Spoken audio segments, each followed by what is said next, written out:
Welcome to another prospect interview here on the No Ceilings NBA YouTube channel and podcast feed. I am Maxwell Baumbach, and today I am joined by Maryland's Jahmir Young. Jahmir, how are you doing today? I'm doing great. I'm doing great. Just left the gym. Thanks for having me. Yeah, no problem. I appreciate you taking the time to talk with us here. It is NBA draft season. We get a lot of fans that are NBA fans that just start paying attention to the draft around this time of year. For fans of the NBA who haven't seen you and might not be familiar with your game, how would you describe your game to someone who hasn't seen you before? Yeah, I mean, I would just say I'm a crafty lefty guard. Likes to get downhill. No, just a winner, a competitor, hard worker, um, a guy who would do anything to win. Really, just getting downhill, setting up my teammates. Really just getting out in transition, playing fast. Just an exciting player to watch. Absolutely. I would agree with that. I'd say that's spot on. What was the thing that kind of got you into basketball growing up? Yeah, so I mean, my I've been around sports my whole life. My grandparents played basketball, uncles played basketball, my dad played basketball. So I've been around the game for a long time. So the ball was really in my hands at a young age, and I took it from there.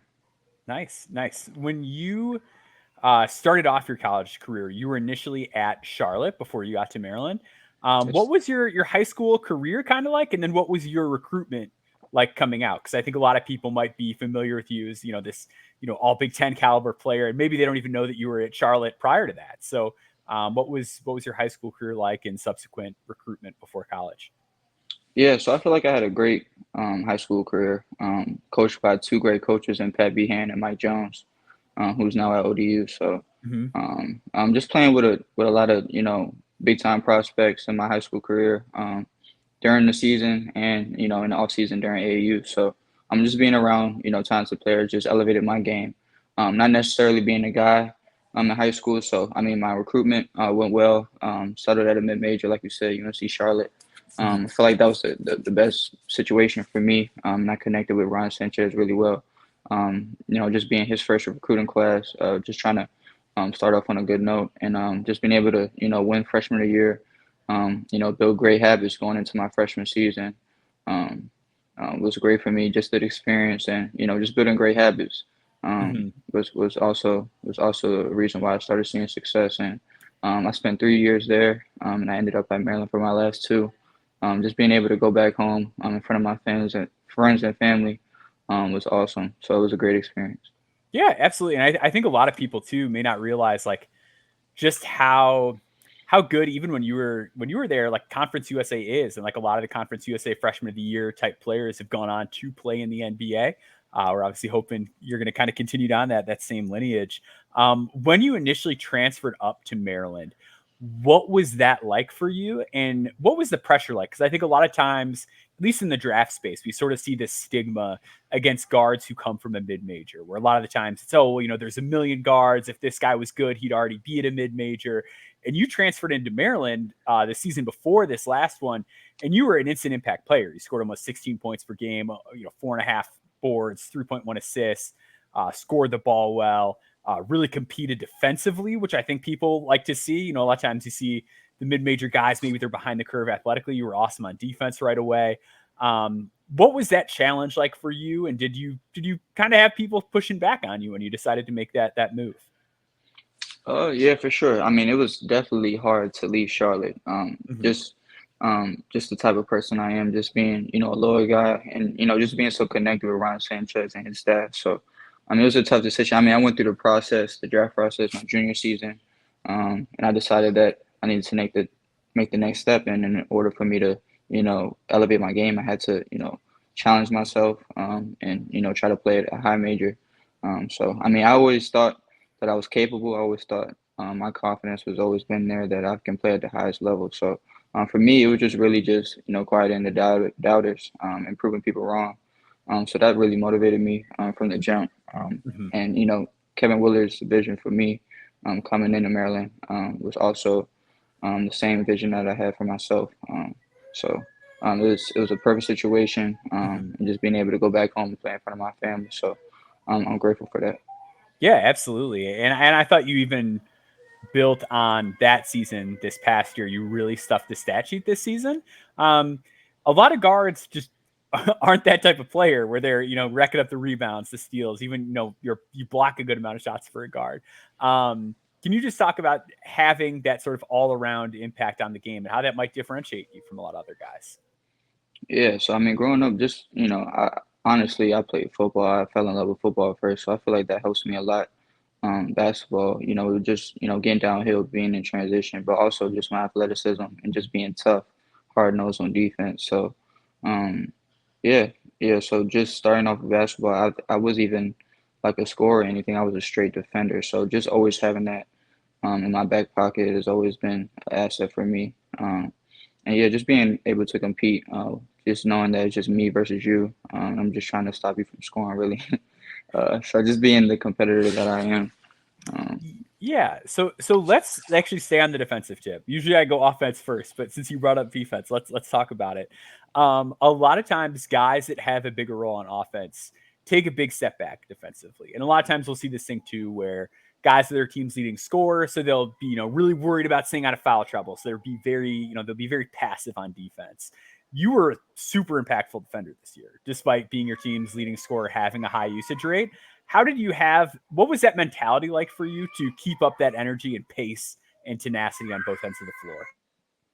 yeah, well, I mean, it starts with just the mindset that I have. That I mean, if you can't be a good two-way guy, then you're not good enough. So for me to be good, for me to chase greatness, I got to be good on both sides of the ball.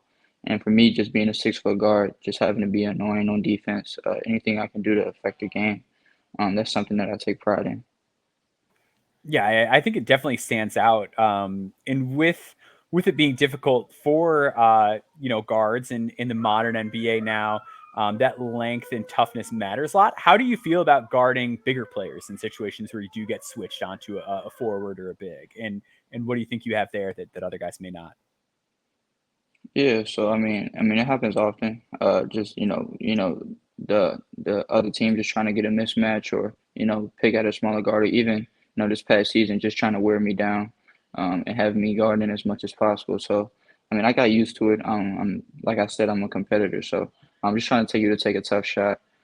So I've been in those situations a lot, so I'm used to it. Yeah, I think it's interesting too that at Portsmouth you measured really well. You had a near 6'5" wingspan. I actually did an article about guards recently, and one of the big indicators for NBA success for a guard is having a wingspan over 6'4". So that's another box that you check, and I think that tenacity on defense is so important for modern guards. But just kind of on the guard front, the other thing that I thought stood out, monitoring you from your junior year, like you mentioned at Charlotte, to now, I feel like you do a much better job of reading the floor than you used to. What was that progression like for you as a player, and what steps do you take to get where you are now? Where obviously you're a threat to score, and you need to be as a guard in the modern game. But I feel like you really balanced out your playmaking and saw the floor much better. How did you get to that point?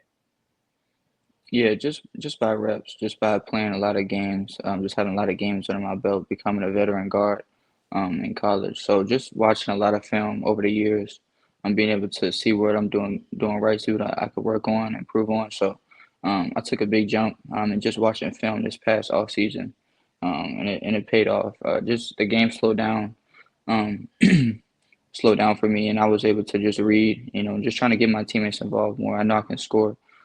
Teams at the next level know I can score. So for me, it's about being able to contribute, put my guys in the right spots. So I really focused on that. Hmm. And as a team, it was kind of a tough shooting year for you guys. How do you, as a guard, stay kind of positive and engaged in a game where maybe other guys just aren't hitting their shots? Because that can be tough. You're trying to set guys up. Maybe the shots aren't falling for them. What is that like mentally for you as a guard, and how do you kind of play through that and keep guys going and keep them engaged? Yeah, so I mean, it all starts with practice. So I mean, if I'm seeing guys, getting reps up, shooting these game shots, and it's just not falling, guys have nights like that. The best players in the world have nights like that. So Mhm. just staying in their ear, always talking, always saying positive things, always trying to lift them up when they're having a hard time. And just being a leader, just knowing that I'm a leader of. I was a leader this past season on Mhm. the Maryland team. So just knowing that guys are looking at me, seeing my reactions, and seeing how I'm just playing and just seeing how I'm reacting to everything. So for me, it was just about being the best leader that I could be. Absolutely, absolutely. I think that definitely stood out too. One thing I really love about your game is, first off, you're an excellent free throw shooter. Made 90% of your free throws this year, but you get to the line a lot. Like you talked about being a former football player, that physicality. You took 220 free throws this year. You were taking 7 of them a game, and when you get there, you're so effective at the free throw line. It's a huge feather in your cap. It's a big part of your game. But what is your mindset like to get to the free throw line that often? Because we see even bigger guys that are really contact averse and things like that. Yeah. Um, how did you get to a point where you're like, I don't care, hit me all you want. I'm just gonna go to the free throw line and score. Oh yeah. I mean, that's my mindset all the time. That I have a quick first step. Just that guys are not gonna be able to stay in front of me. I'm gonna be able to get downhill and just repping out, just playing off 2 feet, getting guys in the air, and just knowing my game, knowing that I'm an excellent free throw shooter. So just looking at the time and score, looking at matchups, seeing who's in foul trouble, where to attack who. So just trying to get to the line and help my team as much as possible. So I knew when I'm getting downhill, it's better for my team. So. And you mentioned like noticing who's in foul trouble. Do you try to engineer things on the court to get guys in foul trouble? Or are you looking to say like, hey, I know that guy's in trouble. Let's try and run this ball screen or get this switch here and then go at him?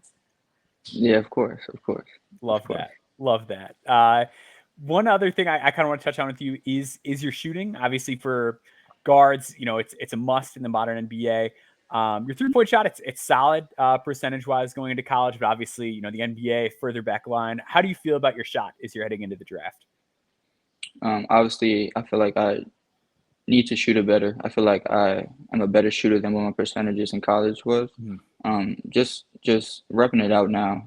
Just going through the draft process. That's my main focus. And I mean, I've had 2 workouts. I've had workouts with Utah Jazz and Atlanta, and that's the Mhm. key.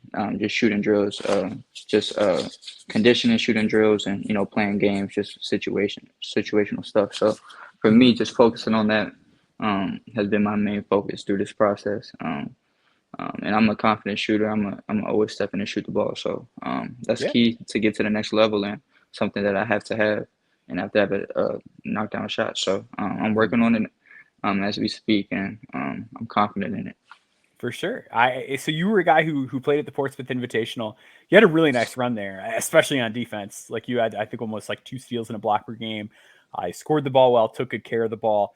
Um, what was that experience like for you? And was there anything that like you learned or took out of it, or were you more confident leaving the event after playing so well there? Like, how did you feel about the entirety of the Portsmouth Invitational? Yeah, so I mean, I was just grateful for the opportunity, really, just going in, just just saying that I'm gonna play as hard as I can, and I'm really try to stand out on the defensive side. I know a lot of guys don't think that way. So for me, just being a smaller guard, like I said earlier, I'm just trying to be annoying, pick up guys full court, just doing anything that I can do to affect the game on that end. So yeah, it was just a great opportunity. Every team was there watching, Hmm. so it was a great opportunity for all of us being able to connect with guys and get to know different players around the country was also great.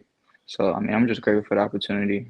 I had a little success, which was great, Hmm. but just trying to build on that. I mean, I didn't get invited to either combine, so for me, that was a great opportunity. Yeah, absolutely. And we see it every year too, where guys don't get invited to elite camp or the combine. And a lot of times, a guy like Delano Banton was still drafted. It's far from the end of the road for guys that don't get that invite that show out in Portsmouth. Um, Another question I want to ask you is just like, what is your mentality like going into an event like that? Because you mentioned obviously like playing defense was like a great way to set yourself apart.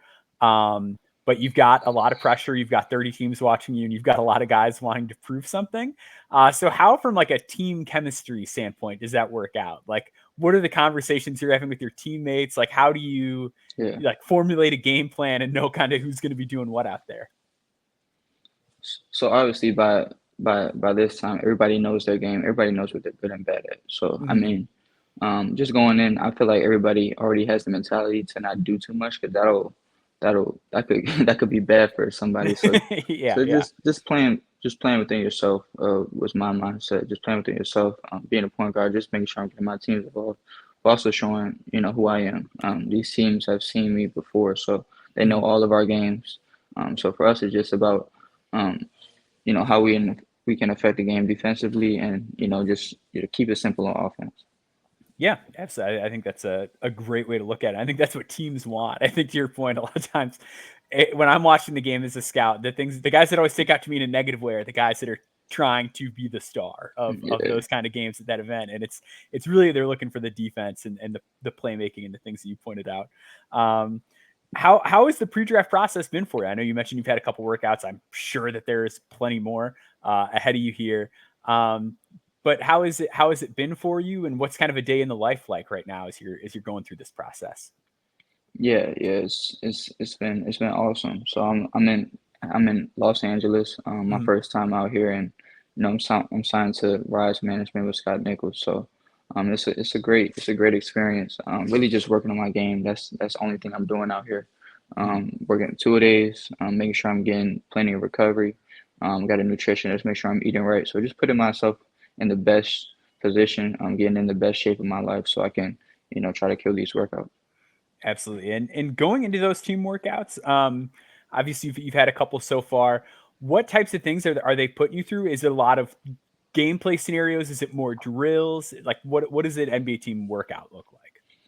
Yeah, so it's a lot of situational things like Mhm. ball screens with a fill up guy or a go screen. You could set it, just different spacing. It's only 6 players, so it's three on Mhm. three. Yep. And it's a lot of conditioning shooting drills, just repping it out. And then we just do the testing with the vert, the agility, 3/4 sprint. So Mhm. it tests everything. They test everything.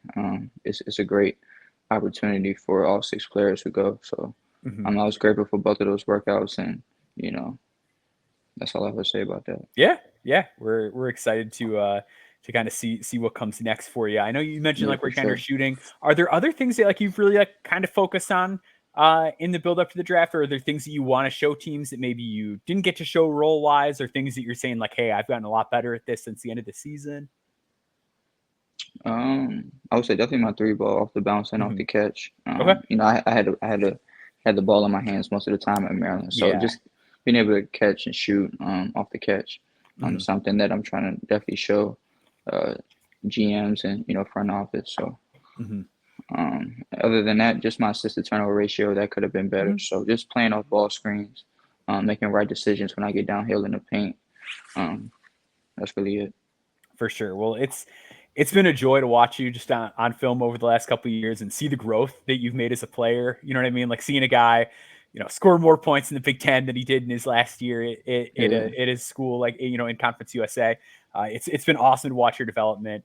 Thank you so much for taking the time to talk with us today. If people are wanting to sir. follow along with your journey, where can they find you on social media? Yeah, so you can find me on Instagram. That's where I'm active the most at Jahmir Young, JAHM, the number one RYOUNG. And then Twitter, Flymir with two Y's and two underscores at the end. Awesome. Well, thank you so much for taking the time. Thank you so much, everyone, for tuning in. Make sure you're subscribed on the No Ceilings NBA YouTube channel and the No Ceilings NBA podcast feed. We appreciate you joining us. We'll be back every single day with more audio, written, and video content. So stay tuned.